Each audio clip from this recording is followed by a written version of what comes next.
Joining me right now, Fox News contributor and host of The Fixer on Fox Business, Marcus Lemonis, National Review columnist Caroline Downey, State Financial Officers Foundation CEO O.J. Oleka, and Kennedy Saves the World podcast host, Kennedy. O.J., let me start with you. You were Deputy Treasurer of Kentucky, and you've been following, ever since then, you've been following fraud, and particularly with your nonprofit group.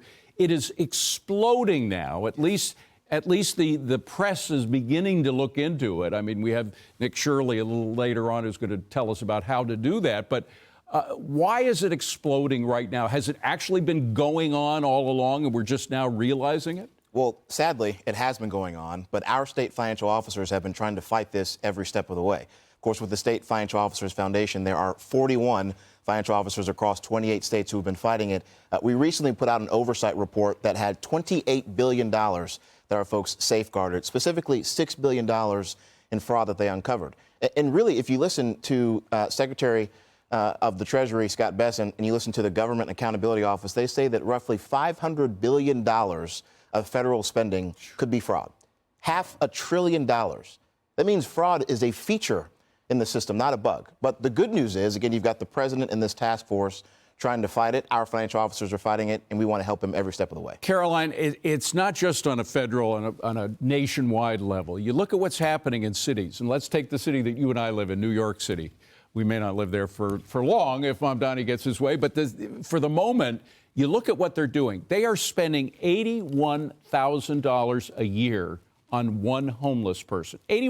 With half of that money, you could relocate them to a cheaper section of New York, and they'd be getting a middle-class salary. I mean, it makes no sense. Yeah, improper funding and inefficient funding are part and parcel to democratic governance. They go together, because it just so happens that when there's abuse of funds, there's probably also happening that it's not very efficiently being allocated. And I think Democrats are developing this reputation for their flippancy to the abuse of taxpayer dollars. In some cases, in some of these blue states, they were facilitating it by turning a blind eye to it. Over the pandemic, there was the Feeding Our Futures scandal, which was money meant to go to hungry kids over that crisis. And there was funny business going on in the books. There was suspect activity.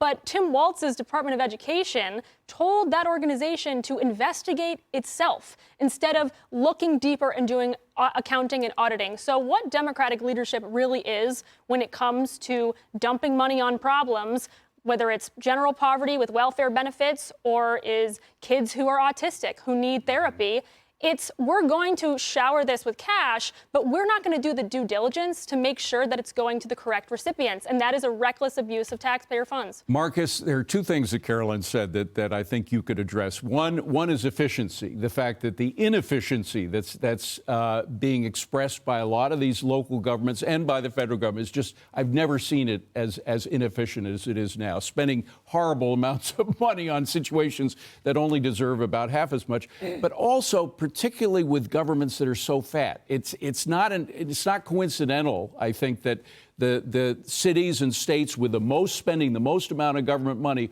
are the ones where there's most amount of fraud. Yeah, I think in order to get credibility with voters, a fiscally conservative philosophy would not look at red or blue. It would look at dollars and common sense. And we have waste everywhere, regardless of party. And I think the efficiency that you're talking about is who is responsible for the money? How is it getting deployed? And how do you ensure that the good things that need to be solved with money still get solved? The problem for me, more than anything else, David, is there doesn't seem to be any accountability. Yeah. I don't know what the repercussions are. Is it jail time?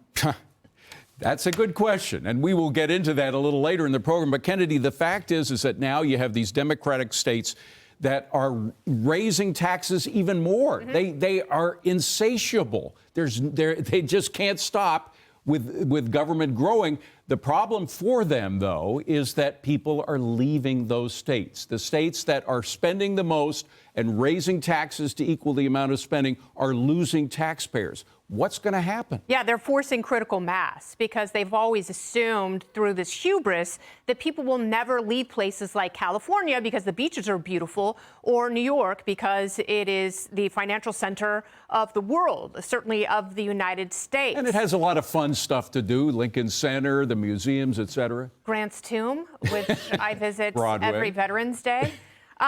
Yes, of course, but the problem is taxation is theft. It's not just theft because my tax bill is high and I can't afford to buy neat things for myself. It is theft because a lot of money is taken from each of us by force, and then it is funneled to, various fraudulent systems that are not only do they have a blind eye turned to them, they are encouraged in places like Illinois, Minnesota, California, New York, and Nick Shirley just had to do a little bit of work to scratch the surface. It was, I believe it was done with journalistic integrity, but it wasn't that complicated. And journalists, like real journalists, could have been doing this in the states where they live. And, we are just now learning where this tax money has gone, where these stolen funds have been funneled, and people should be mad. They should demand refunds, and they should absolutely leave, because who are the people who are the loudest who are pushing back against people like Nick Shirley? Gavin Newsom's staff. Who are the ones who are standing up against Elon Musk and encouraging people to bomb Tesla dealerships?